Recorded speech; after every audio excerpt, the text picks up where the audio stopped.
Hello प्यारे बच्चों, कैसे हैं आप लोग। आई होप बहुत अच्छे से आप लोग पढ़ रहे होंगे और सारी चीज़ें अच्छे से समझ में आ रही होंगी। हम लोग जो है मध्यकालीन भारत को पढ़ रहे हैं और बहुत तेज़ी से इसको कवर कर रहे हैं और इतनी ही तेज़ी से आप लोग भी इसको बार बार रिवाइज़ करिएगा ताकि आप लोगों का जो कॉन्सेप्ट है वो पूरी तरह से क्लियर हो जाए। और जो मध्यकालीन भारत है उसमें हम सीक्वेंस से सारे शासकों को पढ़ रहे हैं। हमने मोहम्मद गौरी को पढ़ा, उसके बाद जो है कुतुबुद्दीन ऐबक को पढ़ा और उसके बाद इल्तुतमिश, रजिया सुल्तान, इसके बाद जो छोटे छोटे शासक हैं उनको भी हमने देखा है और बलबन को बहुत विस्तार पूर्वक स्टडी किया गया।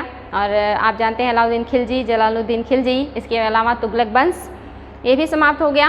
और आज हम जो शुरू करने जा रहे हैं वो सैयद वंश पढ़ेंगे। और जो सैयद वंश है ये बहुत छोटा सा राजवंश है, बहुत कम समय तक इन्होंने शासन किया है और जो शासन काल है वो आप देखेंगे तो खिलजियों से ज़्यादा है, लेकिन जो शासक है वो बहुत ज़्यादा महत्वपूर्ण नहीं है या उन्होंने जो कार्य किया है वो बहुत ज़्यादा इंपॉर्टेंट नहीं है। एग्ज़ाम में वहाँ से क्वेश्चन बहुत कम बनते हैं। जो भी एग्ज़ाम के लिए इम्पॉर्टेंट है या जितना जानना हमारे लिए ज़रूरी है उतना हम डिस्कस करेंगे।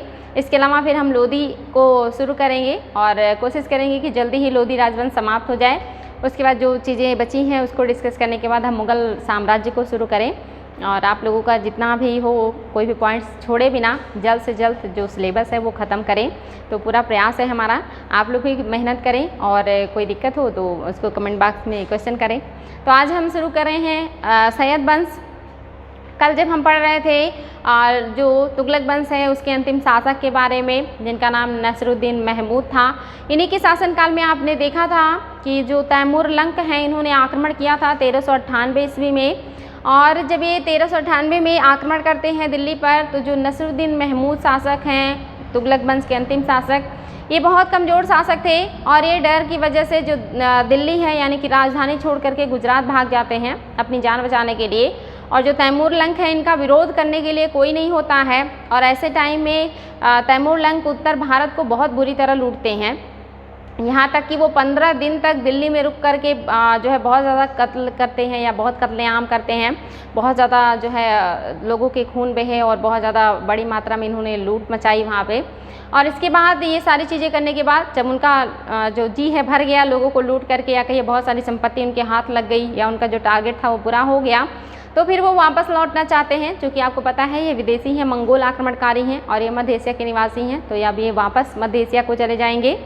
लेकिन उसके पहले वो एक खिज़्र खां नाम के व्यक्ति को जो उनकी मदद करता है इस आक्रमण में या जो उन्होंने लूट मचाई थी इसमें, उसको अपना एक तरीके से कहेंगे प्रतिनिधि नियुक्त कर देते हैं। जितने भी विजित क्षेत्र थे वहाँ का प्रतिनिधि नियुक्त करके वो वापस लौट जाते हैं। और यही जो खिज़्र खां हैं ये जो उनके एक तरीके से प्रतिनिधि के रूप में शासन करना शुरू कर देते हैं और एक नए राजवंश की नींव डालते हैं जिसे सैयद राजवंश कहा जाता है।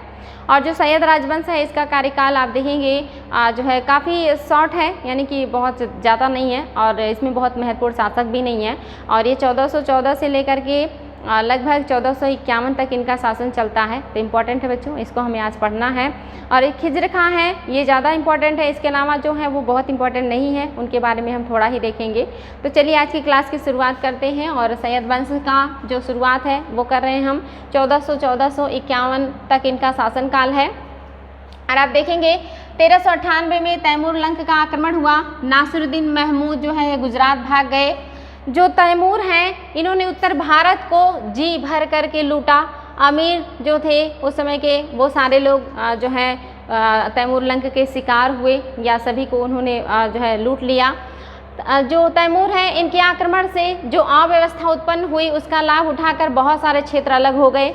यानी कि जब तैमूर लंक ने आक्रमण किया और वहाँ से महमूद शाह फरार हो गए तो उन्होंने दिल्ली और आसपास के क्षेत्रों को तो लूटा ही, और इसके अलावा जो क्षेत्र दिल्ली के अधीन थे उस समय उनके दबाव में थे या उनकी संप्रभुता को स्वीकार किए हुए थे, वो सारे जो क्षेत्र हैं अपने आप को स्वतंत्र करना शुरू कर देते हैं। क्योंकि वो समझ जाते हैं कि जो दिल्ली का शासक है उसके पास उतनी पावर नहीं रही, उतनी शक्ति नहीं रही और एक विदेशी व्यक्ति के डर से वो भाग गए हैं। तो अब सारे लोगों को ये समझ में आने लगा था कि अब कोई ऐसा राजा नहीं है दिल्ली में जो हमारे ऊपर शासन कर सके या हमें मजबूर कर सके उनके अधीन रहने के लिए।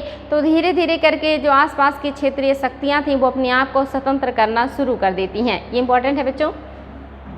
इसके अलावा क्या होता है, जैसे मलिक उस सर्क जो हैं ये क्या करते हैं, मलिक उस सर्क ने जौनपुर को स्वतंत्र किया, यानी कि जो जौनपुर है इसको स्वतंत्र करने वाले जो है वो मलिक सर्क हैं, इसी समय ये स्वतंत्र कर लेते हैं और वहाँ का जो स्वतंत्र शासक है वो बन बैठे, यानी कि इन्होंने जौनपुर को स्वतंत्र किया और वहाँ के शासक बन गए, एक स्वतंत्र शासक जो किसी के अधीन नहीं है या जो किसी की अधीनता स्वीकार नहीं करता है।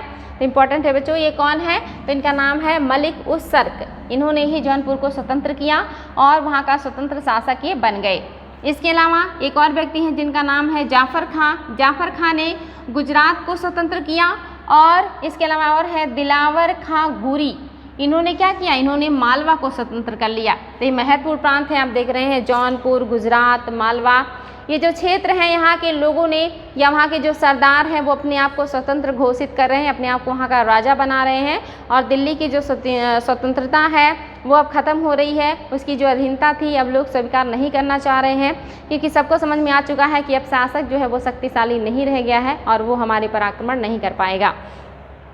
आगे क्या होता है, जब जो अमीर तैमूर है ये लौट जाते हैं तब उन्होंने क्या किया, अपने महत्वपूर्ण जो सूबेदार हैं जिनका नाम खिज्र खां था, इन्हीं को ये लाहौर, मुल्तान, दीपालपुर का गवर्नर बना दिया। लाहौर आप जानते हैं पाकिस्तान का क्षेत्र है और जो मुल्तान है ये अफ़गानिस्तान में आता है। इसके अलावा दीपालपुर और दिल्ली तक का जो क्षेत्र है यहाँ का जो गवर्नर है, यहाँ का जो राज्यपाल है, इन्होंने किसे बना दिया है, तो खिज्र खां को बना दिया है। क्योंकि जो खिज्र खां है इन्होंने इनकी मदद की है बहुत ज़्यादा जो है भारत पर आक्रमण करने में, इसलिए इन्होंने ये सारे जो क्षेत्र हैं ये सारे क्षेत्र उनको दे करके उनको गवर्नर बना दिया जो है खिज्र खां को।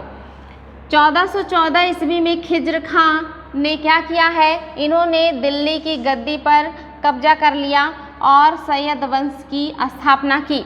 1414 में इन्होंने क्या किया, दिल्ली की गद्दी पर कब्जा कर लिया, क्योंकि दिल्ली से शासक भाग चुके हैं, आसपास की जो शक्तियां हैं वो स्वतंत्र हो रही हैं, पूरी जो साम्राज्य है उसमें अराजकता व्याप्त है, जनता को तैमूर लंक ने ऐसे इतनी बुरी तरह लूटा है कि वो लोग भी अब बिल्कुल अस्त व्यस्त हैं, जितने अमीर हैं उन सबको लूट लिया गया है, बड़े पैमाने पर लोगों की हत्याएँ की गई हैं। ऐसे में जो खिज्र खां हैं ये दिल्ली की राजगद्दी पर कब्जा कर लेते हैं और सैयद राजवंश की नींव डालते हैं। एक नया राजवंश आता है जिसका नाम सैयद राजवंश है। इसके अलावा आप देखेंगे इन्होंने 1414 से लेकर 1421 ईस्वी तक शासन किया। इनका शासनकाल 1421 तक है। 1414 में ये राजा बनते हैं और 21 तक ये शासन करते हैं और ज़्यादा से ज़्यादा 6-7 साल ही इनका शासन रहा। इसके बाद माना जाता है कि इन्होंने सुल्तान की उपाधि धारण नहीं की। ये जो खिज्र खां है इन्होंने सुल्तान की उपाधि धारण नहीं की थी। एग्ज़ाम में आता है कि रैयत आला के नाम से दिल्ली सल्तनत में कौन सा राजा है जो शासन किया करता था, तो ये आप देखेंगे जो खिज्र खां हैं इन्होंने कभी सुल्तान की उपाधि नहीं धारण की, बल्कि इन्होंने रैयत आला की उपाधि धारण की थी और उसी के नाम पर ये शासन करते थे। इसके पहले आपने एक और राजा का नाम सुना था, कुतुबुद्दीन ऐबक। इन्होंने भी सिपह सालार और मलिक के पोस्ट से ही शासन किया था, सुल्तान की उपाधि इन्होंने भी धारण नहीं की थी। तो सल्तनत में 2 ऐसे राजा हैं जिन्होंने सुल्तान की उपाधि धारण नहीं की है, और जो रैयत आला की उपाधि है ये किसने धारण किया है, तो खिज्र खां ने। एग्जाम में क्वेश्चन आता है इसलिए बहुत इम्पॉर्टेंट है, ये आप लोगों को पता होना चाहिए। इन्होंने अपने को तैमूर के पौत्र शाहरुख, जो तैमूर के पौत्र थे यानी कि तैमूर के दादा हैं, जो तैमूर है ये दादा हैं शाहरुख के, और जो शाहरुख हैं इन्होंने ही क्या किया है, इनके ऊपर अपना प्रभुत्व जमाए रखा और उन्हीं का ये सिपह सालार बन करके शासन कर रहे थे। यानी कि ये मानते हैं कि तैमूर नहीं है तो क्या हुआ, जो शासक हैं उस समय शाहरुख, मैं उनका सिपह सालार बन करके शासन करूँगा या उनके अंदर में ही रह करके शासन करूँगा। अतः इन्होंने क्या किया है, रैयत आला की उपाधि धारण की है। ये उपाधि याद होना चाहिए बच्चों, रैयत आला की उपाधि किसने धारण की है, खिज्र खां ने धारण की है और इसी नाम से ये दिल्ली पर शासन करते हैं, इसलिए बहुत इंपॉर्टेंट है। आगे है इनका उत्तराधिकारी मुबारक शाह हुआ, यानी कि जो खिज्र खां है इनका उत्तराधिकारी कौन हुआ था, तो मुबारक शाह हुआ था इनका उत्तराधिकारी। वेरी वेरी इंपॉर्टेंट है। 1421 से 1434 ईस्वी तक शासन करते रहे। ये जो हैं आप देखेंगे कब तक शासन करते हैं मुबारक शाह, तो 1421 से लेकर के 1434 तक इनका शासन है, यानी कि लगभग 13 सालों का इनका शासन रहा। इसके अलावा इन्होंने क्या किया है, इसी समय में जो है क्या होता है, शासन करते रहते हैं सरहिंदी ने तारीख ये मुबारक शाही लिखी है। इन्हीं के नाम पर है, आप देखेंगे इनका नाम मुबारक शाह है। और इन्हीं के शासनकाल में जो लेखक हैं शेख अहमद सरहिंदी इनके दरबार में थे और इन्होंने क्या लिखा है, तारीख ये मुबारक शाही। एग्जाम में क्वेश्चन आता है कि जो अहमद सरहिंदी थे किसके दरबार में थे, तो ये मुबारक शाह के दरबार में थे। इन्होंने कौन सी पुस्तक लिखी है, तो तारीख मुबारक शाही नामक पुस्तक जो है लिखा है शेख अहमद सरहिंदी ने। वेरी वेरी इंपॉर्टेंट है बच्चों, इसको ध्यान देंगे। 1434 ईस्वी में मोहम्मद जो है ये शासक हुआ तथा 1445 ईस्वी तक शासन किया। इसके बाद आप देखेंगे मुबारक के बाद कौन शासक हो गए हैं, तो मोहम्मद का शासन आ गया है और ये 1434 से लेकर के 45 तक इनका शासन है। लगभग 11 वर्षों का देखेंगे इनका शासन काल है। 11-12 वर्षों तक इन्होंने शासन किया है, यानी कि लगभग इन्होंने भी उतना ही शासन किया है जितना मुबारक ने किया है। तो मुबारक के बाद जो है मोहम्मद आ गए हैं और इनका शासनकाल भी लगभग 11-12 वर्षों का है। 1445 ईस्वी में शाह आलम शासक हुआ। शाह आलम के शासनकाल तक तो स्थिति और भी ज़्यादा खराब हो गई थी और माना जाता है कि सबसे ज़्यादा खराब स्थिति इन्हीं के शासन में आ गया। जितने भी मतलब आसपास के क्षेत्र थे उन सभी ने अपने आप को स्वतंत्र कर लिया और जो दिल्ली का साम्राज्य था वो दिल्ली के आसपास के क्षेत्रों तक सिमट करके ही रह गया। बाकी जितने भी क्षेत्र हैं, चाहे वो गुजरात हो, राजस्थान हो, मालवा हो, बंगाल हो, बिहार हो, इन सब ने अपने आप को स्वतंत्र कर लिया और जो मुगलों के अधीन रह गया था वो मात्र दिल्ली और दिल्ली के आसपास का क्षेत्र। इसीलिए जो आखिरी शासक हैं जिनका नाम शाह आलम है, ये वेरी वेरी इंपॉर्टेंट है। इनका इतना ज़्यादा जो साम्राज्य वो कम हो गया कि इनके ऊपर लोग जो है कहावतें कहने लगे कि देखो शाह ए आलम का साम्राज्य दिल्ली से लेकर पालम तक है। यानी कि यहाँ पे लोग मज़ा लेने लगते हैं, मजाक उड़ाने लगते हैं कि शाह ए आलम का जो साम्राज्य है देखिए दिल्ली से पालम तक है। यानी कि बहुत छोटे से क्षेत्र के ये राजा बने बैठे हुए हैं जो शाह ए आलम है या शाह आलम है। तो इनके ऊपर लोग बहुत कटाक्ष करना शुरू कर देते क्योंकि ये सबसे अयोग्य सिद्ध हुए, सबसे कमज़ोर सिद्ध हुए और सबसे छोटा इनका साम्राज्य हो गया, बिल्कुल सिमट करके रह गया दिल्ली के आसपास। इंपॉर्टेंट है बच्चों, एग्जाम में आया है ये। और ये जो है 1451 ईस्वी तक शासन करते हैं। यानी कि यहाँ पे आप देखेंगे जो शासन है वो क्या हो जाएगा, समाप्त हो जाएगा और लोधी राजवंश का साम्राज्य शुरू हो जाएगा। आगे है, माना जाता है कि इनका साम्राज्य दिल्ली और आसपास के क्षेत्रों तक ही सीमित था, इसीलिए इनके बारे में कहावतें प्रचलित हो गई थी कि देखिए शाह ए आलम का साम्राज्य दिल्ली से पालम तक है। 1451 ईस्वी में इन्होंने सरहिंद के गवर्नर बहलोल लोदी के पक्ष में अपनी सत्ता को परित्याग किया। यानी कि जो सरहिंद के गवर्नर थे जिनका नाम बहलोल लोदी था, उनके पक्ष में इन्होंने अपनी सत्ता को छोड़ दिया क्योंकि अमीरों का दबाव पड़ने लगा था। सरदार इनके ऊपर दबाव डालने लगे थे कि आपसे नहीं होने वाला है, आप छोड़ दीजिए और आपके साम्राज्य में कुछ भी बेहतर नहीं हो रहा है, जनता खुश नहीं है और साम्राज्य छोटा होते जा रहा है। तो इनके ऊपर जब दबाव पड़ने लगता है तो अपने आप बहलोल लोदी के पक्ष में अपने जो सिंहासन इसको छोड़ देते हैं और स्वयं बदायूं चले जाते हैं और इसके अलावा गया और इसी के साथ लोदी वंश की स्थापना हो गई। जब ये बदायूं चले गए तो लोदी वंश की स्थापना हो जाती है और लोदी वंश के जो संस्थापक हैं ये बहलोल लोदी हो जाएंगे। जो बहलोल लोदी हैं ये एक अफ़गान है और माना जाता है ये भी तुर्क ही थे, लेकिन चूँकि अफ़गानिस्तान से ये लोग आए हुए थे भारत में नौकरी की तलाश में और इसी नौकरी की तलाश में बहलोल लोदी ने जो है नौकरी भी किया है खिलजी वंश के शासकों के अंदर में और अपने पद और प्रतिष्ठा को बढ़ाया भी था। इसी वजह से जो सरदार हैं उन्हें काफ़ी पसंद करने लगे थे, उनके अंदर योग्यता थी। और लास्ट जो शासक हैं शाह आलम, ये अपनी गद्दी जो है इन्हीं के पक्ष में छोड़ देते हैं और जो बहलोल लोदी हैं ये फिर से एक नए राजवंश की स्थापना करेंगे जो लोदी वंश के रूप में स्थापित होगा। और इसका जो शासनकाल है ये आप देखेंगे 1451 से लेकर के 1526 तक चलता है। जब 1526 में पानीपत का प्रथम युद्ध होगा और बाबर वहाँ पे इब्राहिम लोदी को हराएंगे और उनकी हत्या करेंगे और दिल्ली पर अधिकार कर लेंगे। उसके बाद ये लोदी वंश समाप्त होकर के वहाँ पे फिर मुगल वंश की स्थापना दिल्ली में हो जाएगी और ये लोदी वंश जो है समाप्त हो जाएगा। लेकिन उसके पहले लोदी वंश में 3 शासक हैं। एक तो जो संस्थापक हैं बहलोल लोदी, ये बहुत ही उदार प्रवृत्ति के हैं और इस वंश का जो सबसे शक्तिशाली राजा है वो सिकंदर लोदी हैं। इन्होंने बहुत सारा काम किया है। इसके बाद जो शासक आएंगे वो इब्राहिम लोदी हैं। वो बहुत शक्तिशाली तो नहीं है, लेकिन उनके अंदर बहुत ज़्यादा आप देखेंगे विलासिता और लापरवाही भरी हुई थी, जिसकी वजह से लोग उनको कम पसंद करते थे और एट लास्ट उनकी मृत्यु भी हो जाती है। जो है युद्ध क्षेत्र में ही उनकी जो है हत्या कर दी जाती है और लोदी वंश भी समाप्त हो जाता है। दिल्ली सल्तनत काल समाप्त हो जाएगा और फिर दिल्ली में मुगल काल शुरू हो जाएगा, उसको भी हम देखेंगे। तो चलिए बहलोल लोदी को देख लेते हैं।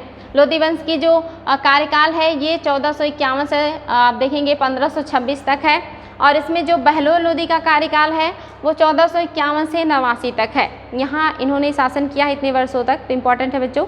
और इसके बाद क्या है, लोदी वंश का संस्थापक बहलोल लोदी था। वह अफगानों की महत्वपूर्ण शाखा का नाम क्या है, साहू खेल से संबंधित था। वह प्रथम अफगान था जो दिल्ली का सुल्तान बनने में कामयाब रहा। यानी कि अफगान तो बहुत थे, लेकिन ऐसा अफगान जो पहली बार दिल्ली का शासक बनने में सफल रहा वो कौन है, वो बहलोल लोदी हैं। इसके पहले कोई अफगान जो है दिल्ली का शासक नहीं बना था। तो इम्पॉर्टेंट है बच्चों, ध्यान देंगे इसको। बहलोल ने सर्वप्रथम जो है मोहम्मद शाह को प्रसन्न करके अमीर का पद प्राप्त किया था। यानी कि ये मोहम्मद शाह के शासनकाल में भी कार्य कर रहे थे और मोहम्मद शाह इनसे काफ़ी प्रसन्न थे, काफ़ी इम्प्रेस थे और इसीलिए उन्होंने क्या किया था, इनको बहुत ही बढ़िया पद दिया था, अमीर का पद दिया था। यानी कि अमीर मीन्स होता है कि एक तरीके से उनके सरदारों में महत्वपूर्ण स्थान रखने वाला, क्योंकि आप जानते हैं कि जो तुर्क सरदार थे ज़्यादातर जो पद है ये तुर्क सरदारों को ही मिलता था, महत्वपूर्ण पदों पर यही नियुक्त होते थे। लेकिन ये अफ़गान होते हुए भी महत्वपूर्ण पद तक पहुँचे थे, इसलिए बड़ी बात थी, क्योंकि ज़्यादातर जो तुर्की शासक हैं इनके ऊपर उन्हीं अफ़गान सरदारों का तुर्क सरदारों का दबाव रहता था और जो तुर्क सरदार हैं किसी और जो है संप्रदाय के या किसी और वर्ग के लोगों को उच्च पदों पर नियुक्त नहीं होने देते थे। लेकिन ये ऐसे अफ़गान हैं जो उच्च पदों पर गए भी, साथ ही ये शासक भी बने। इसीलिए माना जाता है कि ये पहले शासक हैं जो अफ़गान होने के बावजूद भी जो है सुल्तान की उपाधि धारण करते हैं। इनके बारे में जान लेते हैं। और इन्होंने क्या किया है, इन्होंने पद प्राप्त किया। अपने चाचा इस्माइल खां की मृत्यु के उपरांत इन्हें सरहिंद की उपाधि मिल गई थी। यानी कि सरहिंद के जो है सूबेदार भी हैं या सरहिंद के इक़्तिदार भी हैं और यहाँ की जो उपाधि मिली है, यहाँ का जो जागीर मिला है वो किस वजह से मिला है, तो इनके चाचा इस्माइल खां यहाँ के जागीरदार थे और उनकी मृत्यु के बाद ये हो जाते हैं यहाँ के काम करने वाले या यहाँ का जो स्वामी है, इन्हें बना दिया जाता है। इम्पॉर्टेंट है। 19 अप्रैल 1451 ईस्वी को वह बहलोल शाह काजी के नाम से दिल्ली के सिंहासन पर बैठा था और यहीं से लोदी साम्राज्य का जो कार्यकाल है वो शुरू हो जाता है। ये राजा बनते हैं दिल्ली के। इसके अलावा इन्होंने क्या किया है, और बहलोल के सामने प्रमुख चुनौतियाँ थी। कौन कौन सी चुनौतियाँ हैं जब बहलोल लोदी राजगद्दी पर बैठते हैं तो आती है। मोस्टली हमने देखा है जब भी दिल्ली में कोई राजवंश स्थापित होता है तो उसमें बहुत सारे शासक हैं जो योग्य भी होते हैं, लेकिन बाद के जो शासक आते हैं मोस्टली अयोग्य सिद्ध होते हैं और उनकी गलतियों की वजह से या उनकी इस अयोग्यता की वजह से जो साम्राज्य है वो टूटने लगता है, बिखरने लगता है, अराजकता फैल जाती है, राजकोष खाली हो जाता है, ऐसी बहुत सारी परेशानियां वो छोड़ जाते हैं। और जब कोई नया राजवंश स्थापित करता है तो उसे इन सारी परेशानियों को दूर करना पड़ता है और फिर वो स्थापित करता है मजबूती से, उसको बैलेंस करते हैं सारी चीज़ें, लेकिन फिर उस राजवंश का पतन होता है और फिर वही सारी स्थिति बन जाती है। तो हर संस्थापक को बहुत ज़्यादा स्ट्रगल करना पड़ता है सारी चीज़ें व्यवस्थित करने के लिए। तो ऐसी ही परेशानी आप देखेंगे बहलोल लोदी के सामने भी आई है, क्योंकि साम्राज्य जो है वो एकदम सिमट करके दिल्ली के आसपास रह गया है। राजकोष में धन नहीं है, अमीर साथ जल्दी देते नहीं हैं और जो क्षेत्रीय शक्तियाँ हैं वो आसानी से स्वाधीनता स्वीकार करने वाली होती नहीं है शासकों की। तो ऐसे में अपने साम्राज्य विस्तार करना, साम्राज्य को सुदृढ़ करना, जनता को प्रसन्न करना, राजकोष को जो है धन से भरना और सभी कर्मचारियों के अपने अंडर में लाना बहुत महत्वपूर्ण कार्य होता है। तो जब भी कोई नई स्थापना करता है तो उसको बहुत ज़्यादा स्ट्रगल करना पड़ता है। तो यहाँ पे इनके सामने भी बहुत सारी परेशानियाँ हैं, जैसे क्या क्या है, तो सुल्तान और दिल्ली की प्रतिष्ठा को कायम करना, क्योंकि सुल्तान की जो प्रतिष्ठा है वो पूरी तरह से मिट्टी में मिल चुकी है। तैमूर लंक के आक्रमण के बाद आपने देखा था किस तरह से प्रतिष्ठा दिल्ली की धूमिल हुई। और जब आप देखेंगे जो सैयद वंश है इसके भी शासक धीरे धीरे करके जो शाह आलम तक जो स्थिति है दिल्ली की बहुत ख़राब हो गई, पूरा साम्राज्य बिखर चुका है और साम्राज्य की जो मतलब सम्राट की जो प्रतिष्ठा है वो भी धूमिल हो गई है, क्योंकि ऐसा कोई सम्राट लंबे समय तक दिल्ली की गद्दी पे बैठा ही नहीं जिसको लोग जो है सम्मान करें या जिसको लोग डरें। तो यहाँ पे इसको भी बनाना था। दूसरा, अफ़गानों की श्रेष्ठता को स्थापित करना, क्योंकि अभी तक का जो शासन है ये तुर्क राजाओं ने किया या तुर्क शासकों ने किया, और जितना भी महत्वपूर्ण पद होता था तुर्क सरदारों के बीच के लोगों का होता था, क्योंकि ज़्यादातर दबदबा तुर्क सरदारों का था। अब एक नए वर्ग के व्यक्ति जो है शासक बने हैं जो अफ़गान हैं, और ऐसे में इनको आसानी से जो तुर्क सरदार हैं वो एक्सेप्ट नहीं करने वाले हैं, और जनता में भी इन्हें अपनी पैठ बनानी है, साम्राज्य को मजबूत करना है। तो इनके सामने ये भी एक बड़ी चुनौती है कि अपनी स्थिति को एक अफ़गान राजा के रूप में ये स्थापित करें। इस समय तक अफ़गानों की संख्या कम थी, यानी कि जो दिल्ली में है तुर्कों की संख्या ज़्यादा हो गई थी, बाकी तो हिंदू, बौद्ध, जैन जो भारतीय थे वो थे, जो मुस्लिम थे वो बहुत ज़्यादा हो गए थे, क्योंकि एक लंबे समय से जो तुर्क मुस्लिम है वो शासन कर रहे थे। तो तुर्क सरदारों की जो संख्या है वो बहुत ज़्यादा थी, लेकिन जो अफ़गान है वो बहुत सीमित मात्रा में थे, जो नौकरी की तलाश में या अपनी जान बचा करके मंगोलों की डर से भागे थे और भारत में आए थे। तो इसलिए इनकी संख्या भी कम थी, जो इनको सपोर्ट करते या इनका जो है मदद करते, ऐसे लोगों की संख्या भी कम है। तो ऐसे में इनके सामने ये भी चुनौती है। तो ये क्या करेंगे इसके लिए? आता है बहलोल चाहते थे कि उत्तर पश्चिम के अफ़गानों को बुलाया जाए ताकि भारत में अफ़गानों की स्थिति सुदृढ़ हो।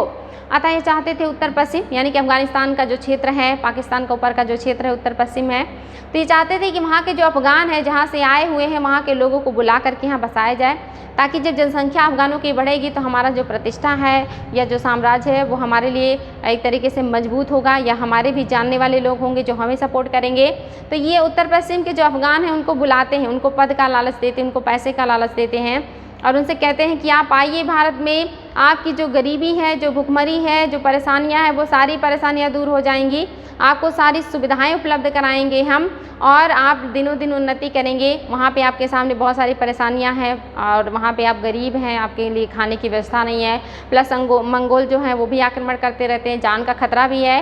लेकिन आप भारत में आ जाएंगे तो आपको किसी तरह की कोई परेशानी नहीं होगी और आपको हर तरह की सुविधाएँ प्रदान करेंगे हम। इस तरह का लालच देते हैं जो अफ़गान बसे हुए थे उत्तर पश्चिम सीमा के क्षेत्रों में। और ऐसा माना जाता है कि इनके संदेशा भेजने के बाद बड़े पैमाने पे जो अफ़गान हैं वो बिल्कुल टिड्डियों के झुंड की तरह जो है ग्रुप बना करके भारत की तरफ आने लगते हैं, और देखते ही देखते बहुत बड़े पैमाने पे जो अफ़गान है वो आ करके दिल्ली के क्षेत्रों में बस जाते हैं। तो इम्पॉर्टेंट है बच्चों, इन्होंने क्या किया, अपनी स्थिति को सुदृढ़ करने के लिए अफ़गानों से अपील की कि तुम आओ, तुम अपनी गरीबी से मुक्त हो जाओगे तथा मैं भारत में अपना साम्राज्य बना लूँगा। और जैसा कि अब्बास खां सयानी ने लिखा भी है, ये राइटर हैं, कि इनका कहना है कि अफ़गानी लोग हैं ये टिड्डी की झुंड की तरह भारत की ओर चल पड़े। बहलोल की मुख्य सफलता क्या है, इन्होंने कौन कौन सी सफलताएं प्राप्त की हैं? तो पहली सफलता है इनका जौनपुर के विरुद्ध थी। उन्होंने क्या किया, हुसैन शाह सरकी को पराजित किया और जौनपुर से खदेड़ दिया। यानी कि शाह ए आलम के शासनकाल में जो सैयद वंश के शासक थे, जब तैमूरलंग का आक्रमण हुआ उसके बाद जो स्थिति है खराब हो गई थी, तो शाह आलम के शासनकाल तक जो लोग थे वो क्या हो गए, धीरे धीरे अपने आप को स्वतंत्र करना शुरू कर दिए। तैमूरलंग के आक्रमण के बाद ही स्थिति इतनी खराब हो गई कि आपने देखा कि जौनपुर के सरकी शासक ने अपने आप को स्वतंत्र कर लिया, मालवा के लोगों ने स्वतंत्र कर लिया, गुजरात के लोगों ने स्वतंत्र कर लिया, और बंगाल तो जल्दी अधीनता किसी की स्वीकार ही नहीं करता था, वो मोस्टली टाइम तक स्वतंत्र ही रहता था। तो ऐसे में जो स्वतंत्र हो गया था जौनपुर, इसको बहलोल लोदी ने फिर से अपने अधीन लाए, यानी कि जौनपुर पर अधिकार कर लिया, वहाँ का जो शासक है उसको वहाँ से भगा दिया। इसके अलावा इसने दरभंगा के कीरत सिंह को पराजित किया। बहलोल का अंतिम आक्रमण ग्वालियर के विरुद्ध हुआ, यानी कि इन्होंने क्या किया, दरभंगा मीन्स जानते हैं आप बिहार में है, तो बिहार के कीरत सिंह को भी इन्होंने पराजित किया और उस पर अधिकार किया। और जो बहलोल है इनका जो अंतिम आक्रमण है वो किसके विरुद्ध हुआ है, तो ये ग्वालियर के विरुद्ध हुआ है। और आप जानते हैं कि ग्वालियर मध्य प्रदेश का क्षेत्र है, तो इन्होंने वहाँ पर भी अधिकार किया, वहाँ पर भी आक्रमण किया। बहलोल ने बहलोली सिक्का चलाया। इंपॉर्टेंट है, एग्जाम में आता है कि बहलोली सिक्का किसने चलाया था, तो बहलोल लोदी ने ही बहलोली नामक सिक्का चलाया, जो अकबर से पहले तक उत्तर भारत में विनिमय का माध्यम बना हुआ था। विनिमय मीन्स सामान खरीदने और बेचने के काम आता था। तो इम्पॉर्टेंट है कि बहलोल लोदी ने जो सिक्का चलाया काफ़ी समय तक उत्तर भारत में चलता रहा। इसके अलावा और क्या किया है, वह धर्मांध शासक नहीं था, यानी कि जो बहलोल लोदी हैं ये ऐसा नहीं है कि अफगान मुस्लिम थे तो सिर्फ मुस्लिम धर्म को ही मानते थे। इन्होंने क्या किया है, इन्होंने हिंदुओं के प्रति धार्मिक कट्टरता का व्यवहार नहीं किया और इन्होंने क्या किया, करण सिंह और राय नरसिंह, राय त्रिलोचन तथा राय दद्दू जैसे हिंदू शासकों को महत्वपूर्ण पद दिए। ऐसे महत्वपूर्ण जो हिंदू शासक थे या जो हिंदू जमींदार और नवाब थे उन लोगों को भी इन्होंने महत्वपूर्ण पद दिया। और माना जाता है कि इतने ज़्यादा उदार थे कि यहाँ पे ये बिल्कुल मेल मिलाप के साथ रहना पसंद करते थे। ये कभी अपने आप को ये नहीं दिखाते थे कि मैं शासक हूँ और आप लोग सरदार हो तो आप हमसे निम्न हो और मैं आपसे उच्च हूँ। ये कहते थे कि आप सरदारों में से भी मैं एक सरदार हूँ, यानी कि मैं भी आप लोगों की तरह ही बिल्कुल सामान्य हूँ, मैं आप लोगों से विशिष्ट नहीं हूँ और ना ही आप लोग मुझसे कम हैं। इसीलिए ऐसा कहा जाता है कि जो बहलोल लोदी हैं कभी सिंहासन पर बैठते ही नहीं थे, ये हमेशा अपने सरदारों के साथ चटाई पर बैठ करके ही डिस्कशन किया करते थे। हर जगह वो ये बराबर का अधिकार देते थे अपने सरदारों को और उनसे कभी भी अपने आप को श्रेष्ठ दिखाने का प्रयास नहीं किया। इन्होंने एक अलग तरह का बंधुत्व वाला जो व्यवहार है वो किया और भाईचारे की जो भावना है वो हमेशा लोगों के बीच बनाए रखा। कभी भी ना अपने आप को श्रेष्ठ दिखाया और ना ही दूसरों को ये दिखाने का प्रयास किया कि आप लोग मुझसे निम्न हैं। इन्होंने हमेशा दिखाया कि जैसे आप हैं वैसे मैं हूँ, अंतर बस इतना है कि मैं राजा हूँ और आप लोग मेरे दोस्त हो और एक तरीके से ये सहयोगी हो, बस इतना ही अंतर है। और बाकी जैसा खाना इनका वैसे ही बाकी लोगों का, साथ में उठना बैठना, साथ में सारी चीज़ें होती थी। ये कभी अपने आप को सिंहासन पर आरूढ़ नहीं किए, हमेशा सरदारों के साथ बिल्कुल नॉर्मल रहे।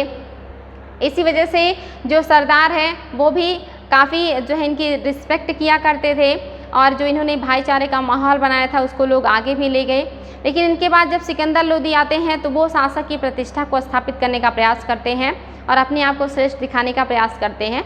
और सबसे ज़्यादा जो बेहतर कार्य किया या साम्राज्य विस्तार किया लोदियों का, वो सिकंदर ने किया।